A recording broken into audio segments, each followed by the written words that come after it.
मेरे चैनल पर आपका स्वागत है।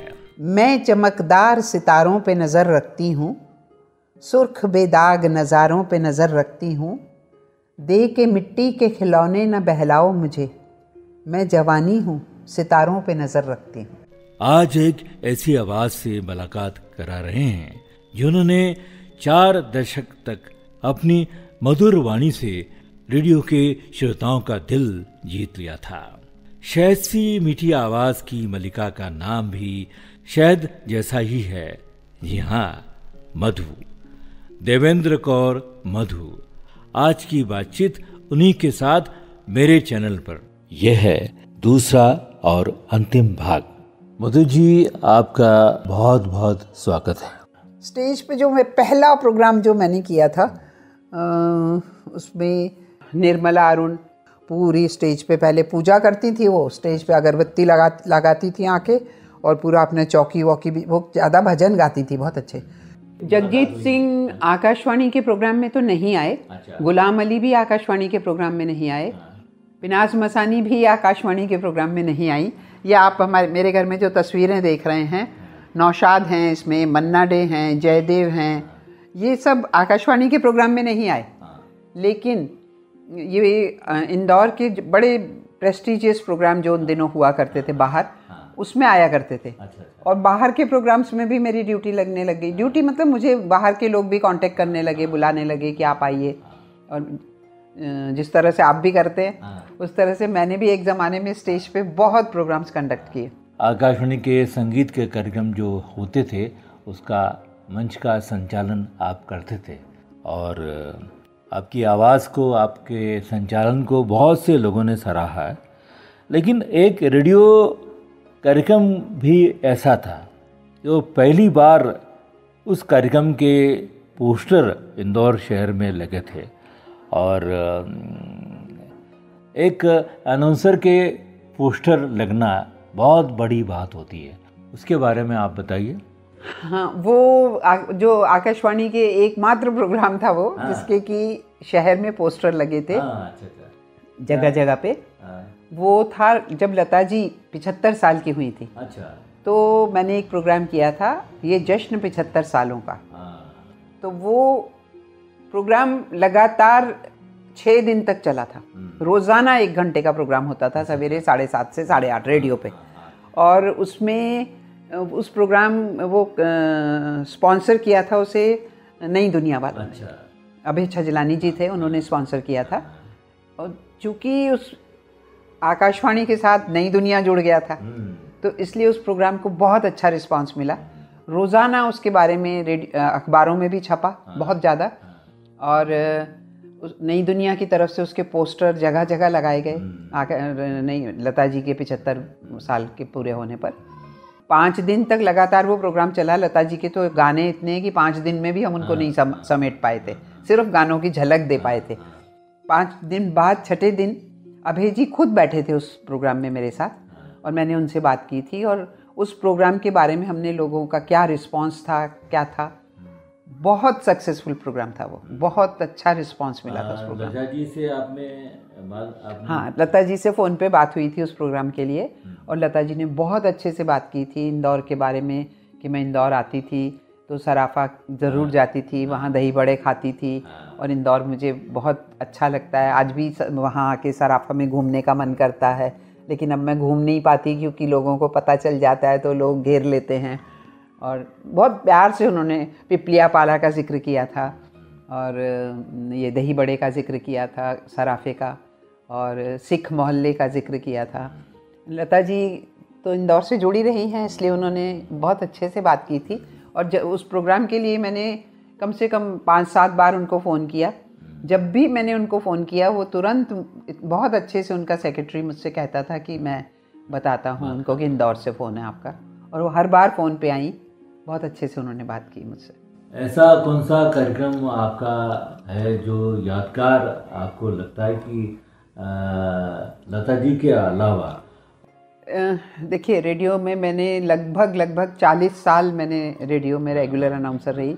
उन 40 सालों में मैंने मोहम्मद रफ़ी पर, लता मंगेशकर पर, आशा, मतलब कोई भी सिंगर तो नहीं छूटा, सभी के ऊपर अच्छे अच्छे कार्यक्रम किए, बहुत अच्छे अच्छे कार्यक्रम किए। पर जिस प्रोग्राम से मैं दिल से जुड़ी और आज भी मुझे याद आता है वो था युगवाणी में शाम गज़ल। गज़लों का प्रोग्राम, चूँकि मुझसे पहले भी वो लोगों ने करते थे, लेकिन मैंने कम से कम लगातार 10-12 साल लगातार किया, हर हफ्ते।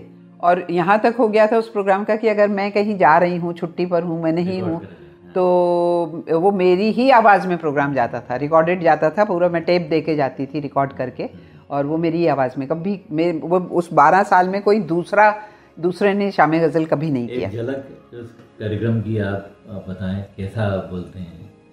उस प्रोग्राम से जुड़ी हुई तो बहुत सारी यादें। एक तो यही है कि जब शुरुआत हुई तो मैं उस प्रोग्राम की शुरू में बोलती थी कि सुनने वालों को आदाब। उस प्रोग्राम के लिए मैंने प्रोग्राम्स की शुरू में एक वो थोड़ा सा म्यूज़िक बजता है जिसे सिग्नेचर ट्यून कहा जाता है प्रोग्राम का। मैंने शाम गज़ल की सिग्नेचर ट्यून सोचा कि कोई बनाई जाए, कैसे बनाए। तो उन दिनों अहमद हुसैन, मोहम्मद हुसैन जो 2 भाई थे, वो इंदौर आया करते थे प्रोग्राम्स के लिए, गज़लों के लिए। वो मेरे घर भी आ जाते थे। एक दिन घर पे बैठ के वो हारमोनियम पर कुछ गुनगुना रहे थे, और जैसे आप रिकॉर्ड करते रहते हैं ना अपने मोबाइल पे, उसी तरह से मैंने भी वो रिकॉर्ड कर लिया, वो जो गा रहे थे। मुझे वो इतना अच्छा लगा, मुझे लगा इसको सिग्नेचर ट्यून बना देना चाहिए। मैंने जाके जो प्रोग्राम ऑफिसर थे नरेंद्र पंडित, उनसे कहा कि हम इसको सिग्नेचर ट्यून बनाते हैं। तो उन्होंने कहा कि देखो, सिग्नेचर ट्यून में म्यूज़िक होता है, स्पोकन वर्ड नहीं होता सिग्नेचर ट्यून में। मैंने कहा लेकिन क्यों नहीं हो सकता, स्पोकन वर्ड क्यों नहीं हो सकता सिग्नेचर ट्यून में? आखिर स्टेशन डायरेक्टर ने परमिशन दी कि आप बना के देखिए, सुनाइए कैसे बनती है। हमने कोशिश की, पंडित जी ने खुद बहुत कोशिश की, नरेंद्र पंडित ने, और बहुत मेहनत करके वो सिग्नेचर ट्यून बनाई हमने। वो एक शेर था उसके, अहमद हुसैन मोहम्मद हुसैन की आवाज़ में, फ़िक्र मोमिन का ज़बां दाग की, गालिब का अंदाज़े बयां हो तो गज़ल होती है, सिर्फ अल्फाज ही मायने नहीं पैदा करते, जज्बाए खिदमत फ़न हो तो गज़ल होती है। अब इस शेर को उन्होंने जो गाया था अहमद हुसैन मोहम्मद हुसैन ने, उन्होंने उसमें कुछ इफ़ेक्ट्स डाले, पंडित जी ने इको डाला, कुछ करके बहुत सुंदर मतलब वो सिग्नेचर ट्यून बनी। तो रोज़ बजती, मतलब हर बुधवार को बजा करती थी वो, और वो लोगों को बहुत पसंद आई, बहुत मतलब इस्टेब्लिश हो गई वो। उस माहौल बनता था गज़लों का, कि गज़लों का प्रोग्राम शुरू हो रहा है। उसके बाद एक बार अहमद हुसैन मोहम्मद हुसैन इंदौर आए। अब वो जहाँ जाते थे सब उनको बोले वो शाम को बुधवार को जो बजता है वो सुनाओ। अब उनको समझ भी नहीं आया क्या बजता है शाम को बुधवार को। तो वो खोजबीन करते हुए वो आकाशवाणी में आके उन्होंने पूछा, तो उन्होंने बताया वो मधु प्रोग्राम करती है, उसने कुछ बनाया है। तो वो मेरे घर आ गए दोनों भाई, शाम को घर आए कि अरे मधु जी आप क्या बजाती हैं। और हम बोलते जहाँ भी जिस भी प्रोग्राम में फरमाइश आती है कि वो जो बुधवार को जो आपका बजता है वो सुनाइए। तो मैंने उनको बताया कि वो आपने पिछली बार मेरे घर में जो गुनगुनाया था ना, उसको मैंने अपनी सिग्नेचर ट्यून बनाया। तो उन्होंने बोला हमको सुनाओ। तो मैंने स्टूडियो ले गई और उनको सुनवाई वो। तो उन्होंने सुना, बोलते हाँ बहुत सुंदर बनाया आपने। मैंने कहा आप फिर से करवा दीजिए ना, एक बार और अच्छी हो जाएगी आप बैठ के स्टूडियो में। वो दोनों भाई पूरा सुबह 8-9 बजे से लेके शाम को 6 बजे तक बैठे रहे, करते रहे। लेकिन उन्होंने कहा नहीं, वो जो आपने बनाई है वैसी नहीं बन पा रही है ये, क्योंकि उसमें उन्होंने कहा आपने टेक्निकली जो इको डाला है और जो सब किया है ना, वो ऐसे नहीं हो सकता, वो हम वैसा गा नहीं सकते। वो उसमें आपने जो इफ़ेक्ट्स डाले हैं वो गूंजती थी, होती है वो। आपने तो बहुत से ड्रामों में अपनी आवाज़ दी है, ड्रामा किया है, अनाउंसमेंट की है। प्रभु जोशी, आपने नाम सुना होगा। प्रभु जोशी जी के बहुत सारे प्रोग्राम्स को नेशनल अवार्ड मिला हमारा आकाशवाणी का। और वो पता नहीं क्या, वो हंसते थे, वो मजाक करते थे मुझसे कि मेरा टोटका है कि तुम मेरे प्रोग्राम में अनाउंसमेंट करती हो तो मेरे को अवार्ड मिलता है। बाद में तो ये हो गया था कि अगर मैं नहीं हूँ तो भी वो मुझे घर से पकड़ के लाते थे कि अनाउंसमेंट कर दो, क्योंकि उनको लगता था कि नहीं अनाउंसमेंट तुम ही करोगी। उनके हर प्रोग्राम में मैं अनाउंसमेंट करा करती थी, ओपनिंग क्लोजिंग, और बहुत सारे प्रोग्राम्स को उनके अवार्ड मिले। उनके एक प्रोग्राम में कुछ एक ऐसा था कि एक पागल लड़की थी, मतलब वो आत्महत्या करती है शायद कहीं से कूद के चिल्लाते हुए, तो वो चीखना, बहुत ज़ोर ज़ोर से चीखना था। तो वो रोल उन्होंने मुझसे करवाया था और वो बाप रे मुझे आज भी याद आता है, शाम से जो चिल्लाना चालू किया रात को 11 बजे तक, बड़ी सिर्फ वो जो एक चीख थी करके वो ऊपर से जैसे कोई गिरता है, वो वाली चीख जो थी, वो इतनी रिकॉर्डिंग की उन्होंने, इतनी रिकॉर्डिंग की कि शाम तक मेरा सिर ऐसा हो गया कि अब फट जाएगा, मतलब इतना सिर दुखने लगा। लेकिन उस प्रोग्राम को भी अवार्ड मिला था और बहुत अच्छा। प्रभु जोशी बहुत मेहनत करते थे, किसी एक सेंटेंस पे भी वो अटक गए अगर कि नहीं ये इसको वो बात नहीं आ रही है इसमें, वो मज़ा नहीं आ रहा, तो 3-3 4-4 दिन तक उस चीज़ के पीछे पड़े रहते थे। और वो जब तक उनको खुद को सेटिस्फेक्शन नहीं होता था कि हाँ ये अब हुआ, ये जो चाहता हूँ मैं वो आ गया, तो ऐसे करते थे वो। जब ये फ़ोन इन प्रोग्राम चालू हुए रेडियो पे, तो पहला फ़ोन इन प्रोग्राम मैंने किया था। हेलो क्या था उसका प्रोग्राम का नाम, फिल्मी गानों का पहला प्रोग्राम मैंने किया, फ़ोन आउट प्रोग्राम। उसमें लिसनर्स फ़ोन कर, मतलब हम स्टूडियो में बैठते थे, बाहर से लिसनर का फ़ोन आता था कि वो क्या सुनना चाहते हैं, फिर हम उनसे थोड़ी देर बात करते थे और फिर उनकी पसंद का गाना सुनाते थे। और उसके पहले भी और बाद में भी वो फ़ोन इन प्रोग्राम सिर्फ लोगों का ये होके रह गया कि लिसनर ने मेरे को फ़लानी फिल्म का गाना सुनना है, इसकी आवाज़ में सुनना है, हाँ जी लीजिए सुनिए, भाई ये हो गया। लेकिन मैं जब वो प्रोग्राम करना शुरू किया मैंने, तो मैं ज़्यादातर ये कोशिश करती थी कोई एक सब्जेक्ट लेके चलती थी साथ में, और उसके कारण मुझे बहुत सारी परेशानियां भी सहनी पड़ी उस प्रोग्राम के कारण। और सब्जेक्ट जैसे कभी ले लिया हमने कि जो लोग सुबह सुबह भगवान के लिए फूल तोड़ते हैं बगीचों से, तो वो मैंने लिया कि क्या आप इसको सही समझते हैं, क्या आप चोरी करके भगवान को फूल चढ़ा रहे हैं? वो फूल भगवान ने खिलाए हैं जहाँ, उनको वहीं क्यों नहीं रहने देते आप क्या सोचते हैं कि आपके चोरी के फूल भगवान स्वीकार करेगा? नहीं करेगा। तो ये जो बगीचों से लोग चोरी करते हैं, मुझे वो खुद को बहुत ख़राब लगता है, इतने सुंदर सुंदर फूल सुबह सुबह आके लोग तोड़ लेते हैं। तो पूरा 1 घंटे के प्रोग्राम में सिर्फ हमने लिसनर्स से यही बात की थी कि फूल नहीं तोड़ने चाहिए। आपने फ़ोन इन कार्यक्रम में तो श्रोताओं से बात की, लेकिन एक और कार्यक्रम आप पेश करते थे जो बड़े बड़े कलाकारों से आप बातचीत करते थे उस कार्यक्रम में, वो फ़ोन आउट कार्यक्रम था, उसका नाम मेरे ख्याल से बातें आपकी, है ना? इसके बारे में आप बताइए। उसमें भी हमने बहुत अच्छे अच्छे लोगों से फ़ोन पे, नीरज जी से बात की, खयाम जी से बात की, खयाम जी की जो पत्नी है जगजीत कौर जो बहुत अच्छा गाती हैं, उनसे बात की, लक्ष्मीकांत प्यारेलाल वाले जो प्यारेलाल जी हैं उनसे बात की, और बाल कवि बैरागी जी से बात की। ऐसे मतलब बड़ी बड़ी हस्तियों से बात की फ़ोन पे, और वो भी आधे घंटे का प्रोग्राम हुआ करता था, आधा पौन घंटे का, और बहुत अच्छा रिस्पांस मिला था, बहुत पसंद किया था उसे भी लोगों ने। उसके बारे में भी अखबारों में भी बहुत आने लगा था। पर मुझे आज मैं कह सकती हूँ कि मैंने देखा है जहाँ किसी चीज़ को अच्छा रिस्पांस मिलता है, वहाँ लोग उससे चिढ़ने वाले भी खड़े हो जाते हैं, उसका विरोध करने वाले भी खड़े हो जाते हैं। अगर आज भी वो हो रहा होता तो बहुत अच्छा प्रोग्राम था वैसे, लेकिन वो फिर बीच में ही रोक दिया गया था। आप जब अनाउंसर बन के आकाशवाणी में आई थी और 40 साल आपने काम किया, और ये जो अनुभव है, वो जो दौर था, उस दौर को आपने जिया और प्रसिद्धि प्राप्त की, तो आज के दौर में रेडियो की महत्ता या रेडियो का जो बदलाव आया है, उसके बारे में आप क्या कहेंगे? देखिए, वो जब 76 में जब मैंने रेडियो ज्वाइन किया था, वो रेडियो का कह सकते हैं कि गोल्डन पीरियड था। उस समय रेडियो के सामने कुछ भी नहीं था, ना तो दूरदर्शन था, टीवी नाम की कोई चीज़ नहीं थी। टीवी तो 84 में आई, और 84 के बाद, और एक छत्र राज था रेडियो का, आकाशवाणी का, और ये एफएम स्टेशंस भी बहुत बाद में आए। ये तो सिर्फ एक ही मनोरंजन का साधन था रेडियो। और ये जो आजकल हर हाथ में मोबाइल है, यूट्यूब है, इसमें आप गाने सुनते हैं, ये भी नहीं था, कुछ भी नहीं था ना। तो लोगों के पास मनोरंजन का साधन सिर्फ रेडियो था, तो इसलिए गोल्डन पीरियड था उस समय रेडियो पर आने के लिए हर बड़े से बड़ा कलाकार तरसता था। आज कोई रेडियो में जाना नहीं चाहता, क्योंकि अब दूसरे साधन बहुत हो गए ना। अब तो टीवी आ गया, हर कोई टीवी पे जब ऑडियो विजुअल होना चाहता, दिखना भी चाहता है वो अब। लेकिन उस समय टीवी ना होने के कारण अच्छे अच्छे, अब आप प्रहलाद सिंह टिपाणिया जी हैं, ये कबीर को गाते हैं, बहुत अच्छे लोकगीत गायक हैं, मालवी लोकगीत गायक। 76 में जब मैंने ज्वाइन किया था, उसी समय प्रहलाद सिंह टिपाणिया ऑडिशन देने आए थे।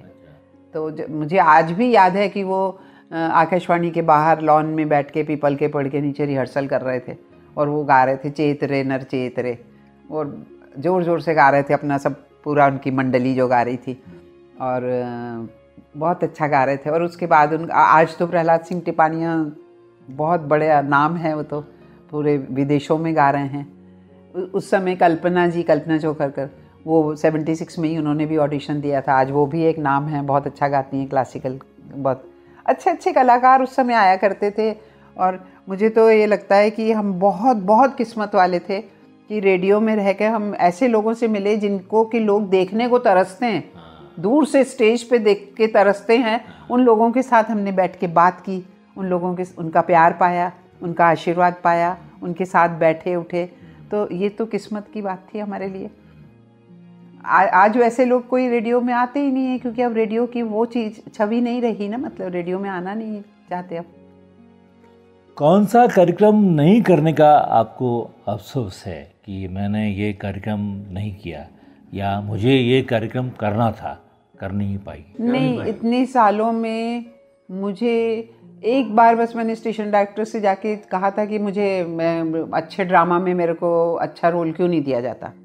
हर अनाउंसर के अंदर एक खूबी होती है, हमको तो उसको पहचानना होता है, और जिसकी जो खूबी है हम उससे वही काम लेते हैं।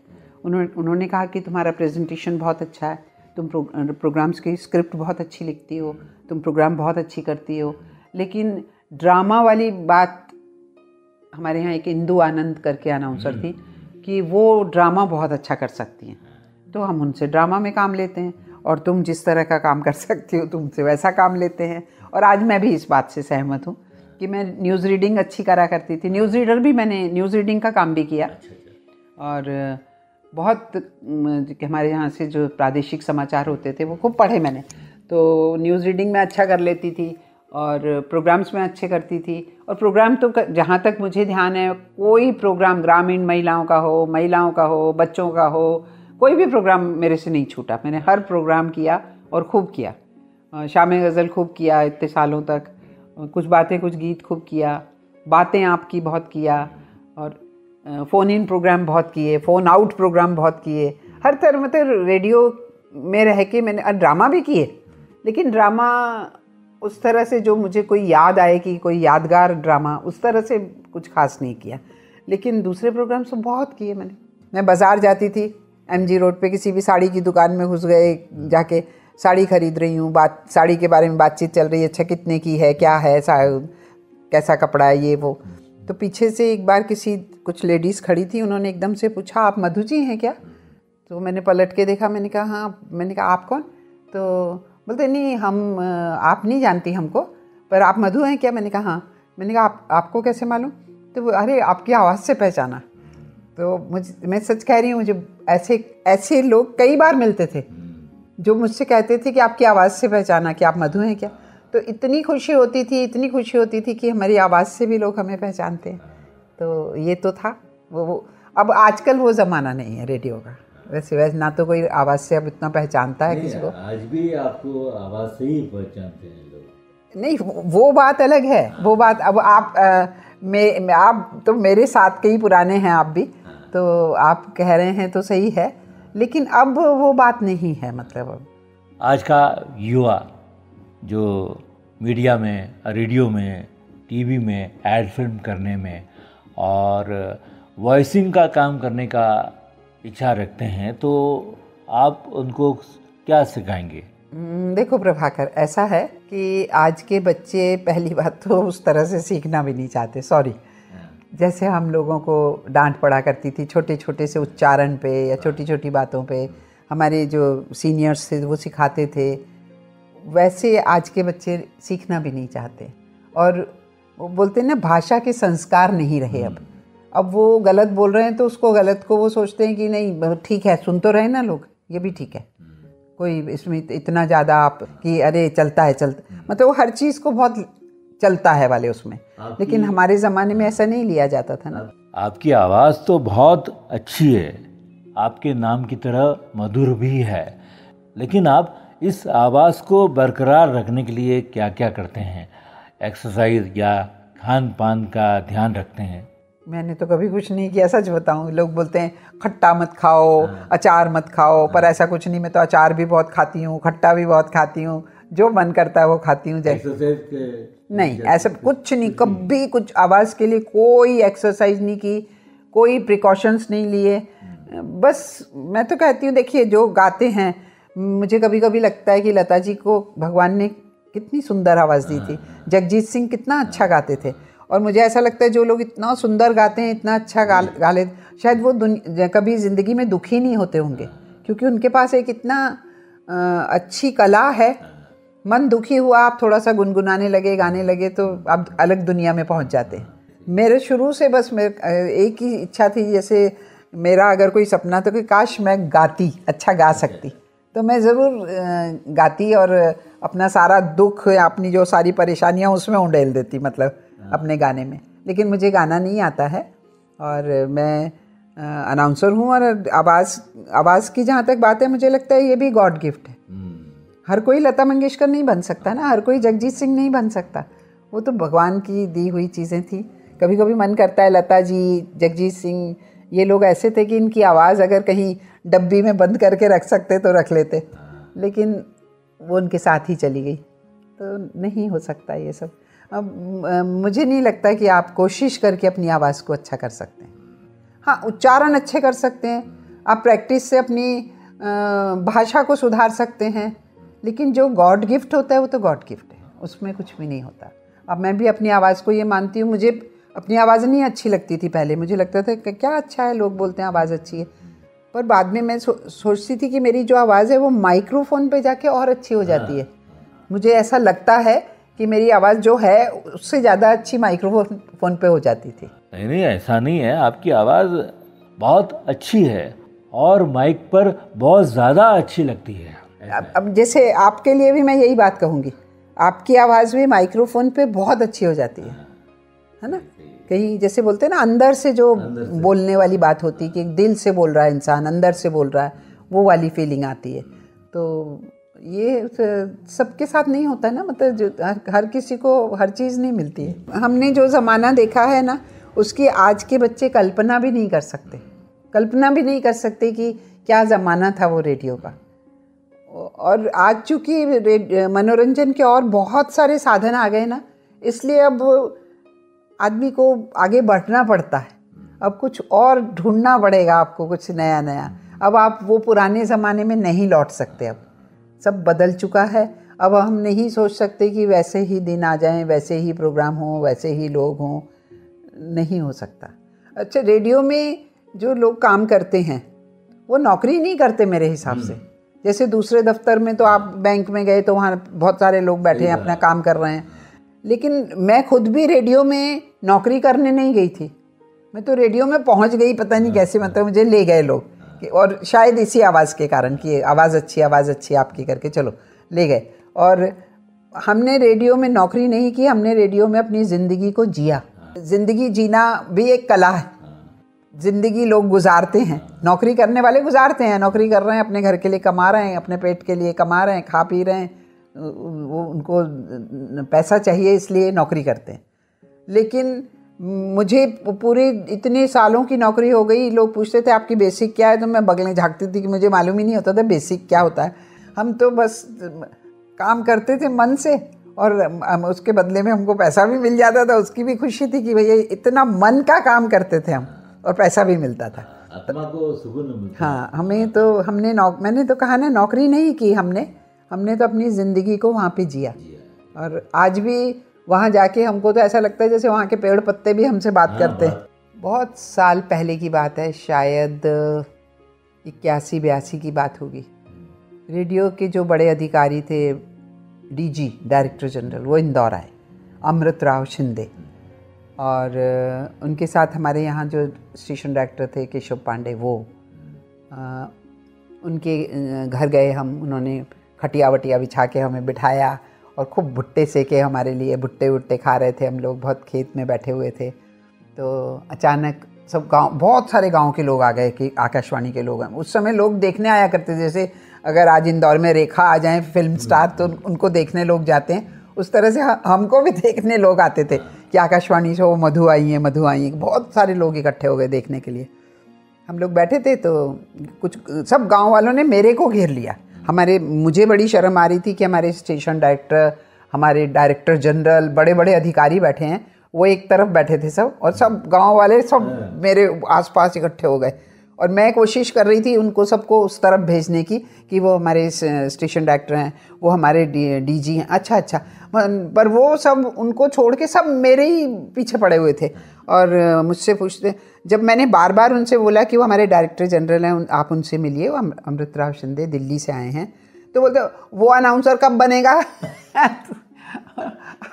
अब वो शिंदे जी, अमृतराव शिंदे इतने अच्छे इंसान थे, वो बोलते नहीं अभी तो हमें तो टाइम लगेगा अभी अनाउंसर बनने में, अभी ये अनाउंसर हैं और अभी हमको तो 2-4 साल लगेंगे अनाउंसर बनने में। उस समय अनाउंसर भी किसी हीरो हाँ, से कम नहीं, वही ना, मतलब हमारे इतने बड़े अधिकारी ऑल इंडिया लेवल के, वो उनको तवज्जो नहीं दे रहे थे, मेरे को तवज्जो दे रहे थे और मुझसे पूछ रहे थे कि वो अनाउंसर कब बनेंगे। तो उन्होंने कहा कि अभी हमको 2-4 साल लगेंगे। तो ये किस्सा मुझे बड़ा याद आता है और हंसी आती है कि रेडियो में, मतलब इस बात से ये पता चलता है कि रेडियो में अनाउंसर क्या था। और उस समय जो हमारे अधिकारी थे वो भी अनाउंसर, मेरे अनाउंसर करके बाद मेरे अनाउंसर हैं ये मधु, मेरी अनाउंसर, इतना मतलब गर्व से कहते थे वो हम लोगों को, इस तरह से इंट्रोड्यूस कराते थे और हमें भी बहुत खुशी होती थी उस चीज़ की। आज वो बात ही नहीं रही। अरे भाई धन्यवाद आपको कि इतने सालों बाद आपने इस लायक समझा कि आप आके हमसे बात कर रहे हैं, नहीं तो मेरे को तो कुछ बात करना अब अच्छा नहीं लगता। ऐसा लगता है कि हम पुरानी बातों की क्या जुगाली करें, इतनी अच्छी हमारे पास बहुत सारी कि अगर आप किस्से लेके बैठ जाएं रेडियो के तो बहुत किस्से हैं, बहुत बातें हैं कहने के लिए, लेकिन हम क्या करते थे, क्या थे, उससे अच्छा आज हम कुछ भी नहीं, हम घर में बैठे रहते हैं चुपचाप। धन्यवाद आपका, बहुत बहुत धन्यवाद कि आपने मुझे वक्त दिया और अपने बारे में बहुत सी जानकारी दी, बहुत बहुत शुक्रिया। लेकिन इस बातचीत का समापन मैं चाहता हूं कि आप 2-4 शेर बोल के करिए, वो शेर जो आपका प्रसिद्ध कार्यक्रम करते थे जिसका नाम था शाम गज़ल।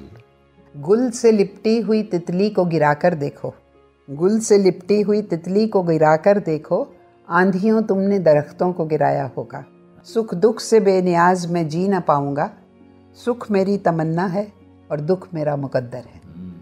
बुत कदे में गया, मस्जिदों में गया, रख के सजदे में सर मैंने मांगी दुआ, जो मेरे बस में था मैंने सब कुछ किया, अब खुदा ही ना चाहे तो मैं क्या करूं।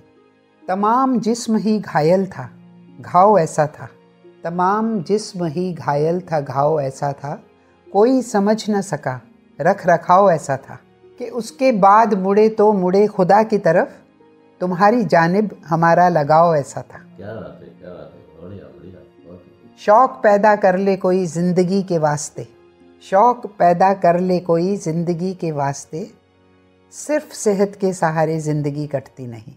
आकाशवाणी इंदौर की सुप्रसिद्ध अनाउंसर देवेंद्र कौर मधु से की गई बातचीत का ये था दूसरा और अंतिम भाग।